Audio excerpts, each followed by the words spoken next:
It's remarkable, the number of people who come to me wrestling with this deep-seated sense of bereavement. They describe having undergone what they refer to as a spiritual awakening, and the experience has left them utterly devastated. "I've lost everything," they lament, their voices often laced with bewilderment and a hint of despair. "My relationships just don't make any sense anymore. The connections I thought were strong now feel fragile, even illusory. My work, the thing I used to find fulfilling, now feels utterly meaningless, just a way to pass the time. My ambitions, the goals I once chased with such fervor, have completely evaporated. I can't even muster the energy to pursue them. And it goes even deeper than that. Even my sense of who I am, my core identity, seems to be disintegrating, like sand slipping through my fingers. I thought that spiritual awakening was supposed to make me feel more complete, more whole, but instead, I feel like I'm falling apart, piece by piece. And I sit with them, listening intently, nodding in understanding, because what they're describing, what they're experiencing, is undeniably, profoundly real. This notion of spiritual awakening, while often portrayed as a blissful, transformative experience, frequently manifests initially as a feeling of utter loss, a stripping away of everything they thought they knew. But here's what I need you to truly understand. It feels like losing everything because, in a very real sense, you are losing everything. But it's crucial to recognize that you are losing everything false. That is, everything that was never truly yours to begin with, all the accumulated layers of conditioning and belief that have obscured your true nature.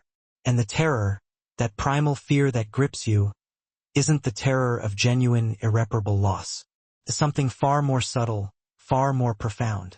It's the terror of finally recognizing that what you believed was the solid, unshakable ground beneath your feet was always just a fragile, shimmering dream. Let me break this down. Let me explain more precisely what I mean. From the very moment you entered this world, you were handed an identity, a prepackaged self. Your parents, with the best of intentions, bestowed upon you a name, a label that immediately began to shape your sense of self. Society, eager to slot you into a particular role, assigned you expectations and limitations based on your gender, your background, your perceived potential.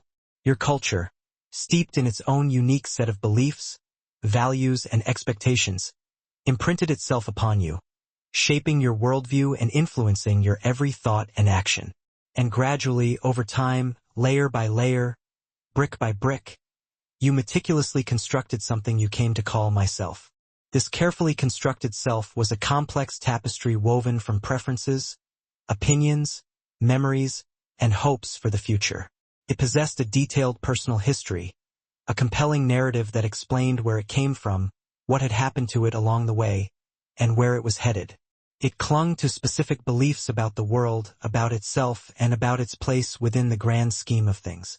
And you identified with this constructed self so completely, so wholeheartedly, that you completely forgot, or perhaps never even realized, that it was a construction, an artificial creation. You genuinely believed that it was you, the real you, the solid, permanent, unchanging essence at the very core of your being. And, crucially, everything you did, every decision you made, every relationship you formed, every aspiration you pursued was meticulously organized around protecting and promoting this self, this carefully crafted fiction. Now, what happens during a spiritual awakening is that you begin, often quite unexpectedly, to see through the elaborate fiction. This isn't merely an intellectual understanding, a detached realization that the ego is a social construct. Anyone can grasp that concept on a purely cognitive level. But this is something far more visceral, far more impactful.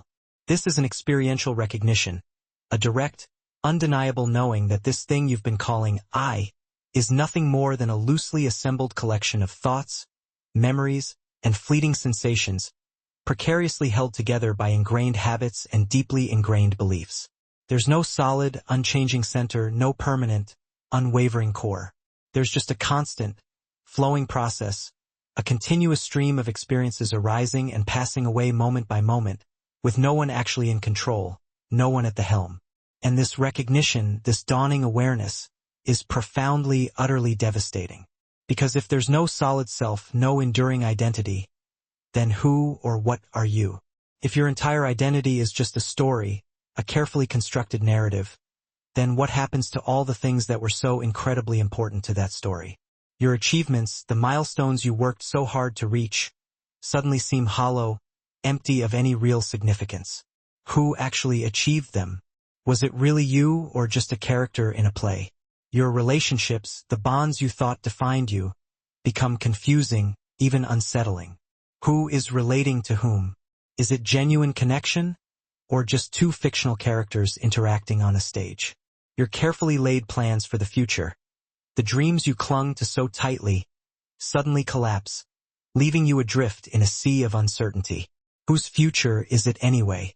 This, my friends, is precisely why spiritual awakening feels so much like losing everything. You're losing the imaginary ground you were so confidently standing on, the foundation upon which you built your entire life. You're losing the fictional character you so strongly identified with, the persona you presented to the world. You're losing the entire elaborate game of striving to become somebody, of desperately trying to get somewhere, of relentlessly attempting to make something of yourself, as if you weren't already inherently worthy and complete.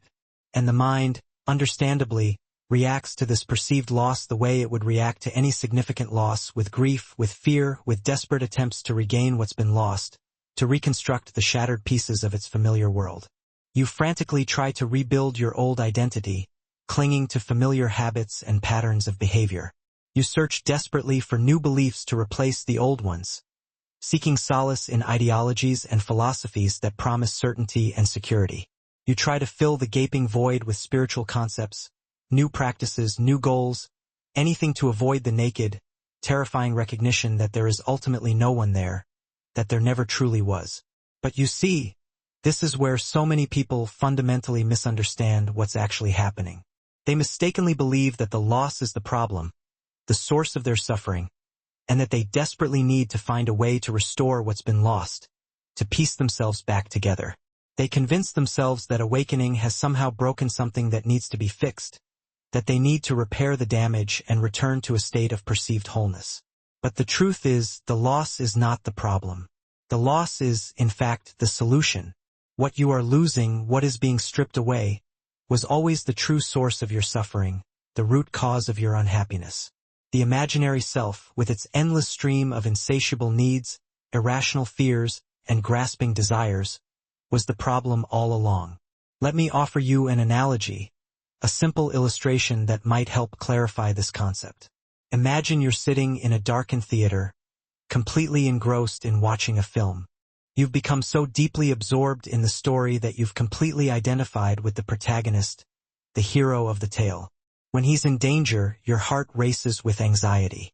When he suffers, you feel his pain as if it were your own. When he triumphs over adversity, you experience a vicarious sense of triumph, a surge of exhilaration. The story on the screen has become your story. His feelings have become your feelings. Now, what happens if someone suddenly reminds you, in the midst of all this emotional intensity, that it's just a film, that the protagonist isn't a real person, that none of what you're watching is actually happening? There's a moment of disorientation, isn't there? A sudden shift in perspective that can be quite unsettling. A sense of loss, perhaps even a feeling of foolishness, arises because the intense investment you had in that story, the emotional reality you were so fully immersed in, suddenly becomes absurd, even laughable. And yet, when you truly reflect on it, nothing real has actually been lost. No one has actually died or suffered. It was always just images flickering on a screen, a carefully constructed illusion. This is precisely what spiritual awakening reveals. The story of your life, the character you call you, is remarkably similar to that film. It's not that your life is inherently meaningless or unimportant. The film can still be appreciated, enjoyed, engaged with, but the desperate, unwavering identification with the character, the ingrained belief that you are that character and that your very survival depends on how the story ultimately turns out, that's what collapses, that's what dissolves, leaving you feeling lost and disoriented. And yes, it undoubtedly feels like losing everything, because you've invested everything you have, all your hopes, all your fears, all your energies in that singular identification. Now, here's where things get tricky. Here's the difficult part that so many people struggle with. You can't simply decide, through sheer force of will to stop identifying with the character. You can't think your way out of it or will your way out of it because the very you that would be attempting to escape is itself an integral part of the identification, a construct within the dream. It's like trying to lift yourself up by your own bootstraps, a futile endeavor, an impossibility. What happens instead, if you allow it to happen, is that the identification gradually wears itself out through sustained seeing, through mindful awareness, through simply observing the unfolding process without attempting to control it, manipulate it, or interfere with it in any way. The false self, the illusory identity, gradually loses its power over you, its ability to dictate your thoughts, your feelings, and your actions. And this doesn't happen because you've somehow defeated it or transcended it through some heroic act of spiritual conquest, but simply because you've seen through it, because you've recognized its true nature as an empty shell. And once you've truly seen through something, once you've pierced the veil of illusion, you can't unsee it. The realization remains a permanent shift in perception. This ongoing process of seeing through the false self, of recognizing its inherent emptiness, is what inevitably causes the feeling of profound loss. Every time you see through another limiting belief, another clinging attachment, another restrictive identity, there's a little death, a subtle but significant dissolving of the old. And spiritual awakening, therefore, is not a single, dramatic event, one momentous occasion of sudden enlightenment after which everything is permanently clear and settled. While such experiences can occur, they are relatively rare. More often than not, it's a gradual, unfolding process of dissolution, a slow and steady erosion of the false. Things that once seemed incredibly important, things you clung to with desperate fervor, gradually lose their grip on you, their power to influence your emotional state. Relationships that were primarily based on your false identity, on superficial connections and shared illusions, naturally begin to fall away or undergo profound transformations, shifting into something more authentic and meaningful.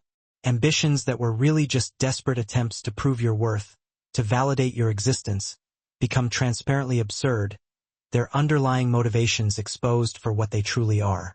The entire elaborate structure of your life, carefully built on the shaky foundation of a fictitious self, begins to crumble piece by piece. And this crumbling, this deconstruction of your perceived reality, is undeniably terrifying, precisely because you don't know what, if anything, will replace it. You're plunged into a state of not knowing, a state of profound uncertainty. And the human mind, by its very nature, abhors not knowing. We crave certainty, we desperately seek solid ground. We yearn to know who we are, where we're going, and what the future holds. But awakening ruthlessly strips all of that away, leaving you exposed and vulnerable in the face of the unknown. The great mystics throughout history have referred to this challenging phase as the dark night of the soul. And it is dark, make no mistake about it. You feel profoundly lost, utterly abandoned, completely meaningless. Everything you once relied on for a sense of identity and purpose, everything that gave your life meaning and direction, has been revealed as ultimately empty, devoid of any inherent substance. And you haven't yet discovered what lies beyond that emptiness, what awaits you on the other side of the void. You're suspended in the gap between the false and the true, between the illusory self and your authentic being. Many people, when they reach this critical juncture, panic and turn back, retreating to the familiar comfort of their old identities. They simply can't tolerate the void, the unbearable uncertainty, so they frantically reconstruct a new identity, often a spiritualized version of the old one. They become the awakened one, the seeker of truth, the enlightened being, clinging to these new labels as a way to define themselves and regain a sense of control. But this is ultimately just the ego wearing new clothes, the same old game of separation and becoming, just with different costumes and different props. The real passage through this dark night, the true journey into the depths of your being, requires something that most people find almost impossibly difficult: doing absolutely nothing. Not trying to fix yourself, not trying to find a new identity, not trying to fill the void with distractions or spiritual pursuits. Just being with the loss, the emptiness, the not knowing, allowing it to be exactly as it is, without rushing to resolve it, escape from it, or understand it. And here's the truly extraordinary thing that happens when you can simply be with the loss, when you can embrace the emptiness without trying to fix it or change it in any way. You begin to discover, to your profound surprise, that the emptiness is not actually empty. The void is not truly vacant. In fact, what you initially perceived as loss was actually an opening, a clearing of space for something new to emerge. What you thought was the death of yourself was actually the birth of your true being. You see, when the false self dissolves, when the illusory identity crumbles away, what remains is not nothingness, not annihilation. What remains is everything. When you stop identifying as the small, separate, defended entity desperately trying to survive in what you perceive as a hostile universe, you begin to discover that you are the universe itself. Not as a mere concept or a philosophical belief, but as a direct, undeniable experience. The artificial boundaries that seem to separate you from the world, from other people, from all of creation begin to dissolve, and you recognize that you are not in the universe, you are the universe experiencing itself from this particular, unique point of view. This is what the Hindus mean when they say, Tat Tvam Asi, thou art that. This is what the Buddhists mean by the doctrine of no-self or anatta.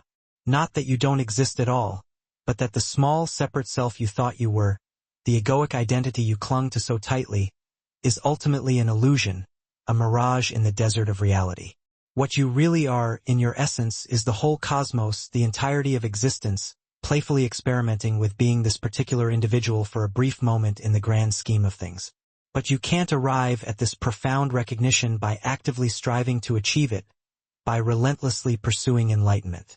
You can only get there by surrendering to the process, by letting go of everything that stands in the way, by allowing the false to dissolve and the true to reveal itself. And that's precisely why awakening feels so much like losing everything, because you must first lose the illusion of separation before you can fully recognize the all-encompassing reality of unity. Let me be perfectly clear about something, though. I'm not suggesting that after undergoing this transformative process you'll magically become some kind of superhuman being, immune to problems, impervious to pain. You'll still inhabit a physical body that will inevitably get sick and grow old. You'll still have personal preferences and distinct personality traits. You'll still engage with the world, make decisions, and form relationships. The fundamental difference is that you won't be fooled into thinking that the person doing all these things, the one making the decisions and forming the relationships, is a separate, independent entity that needs to be defended and promoted at all costs.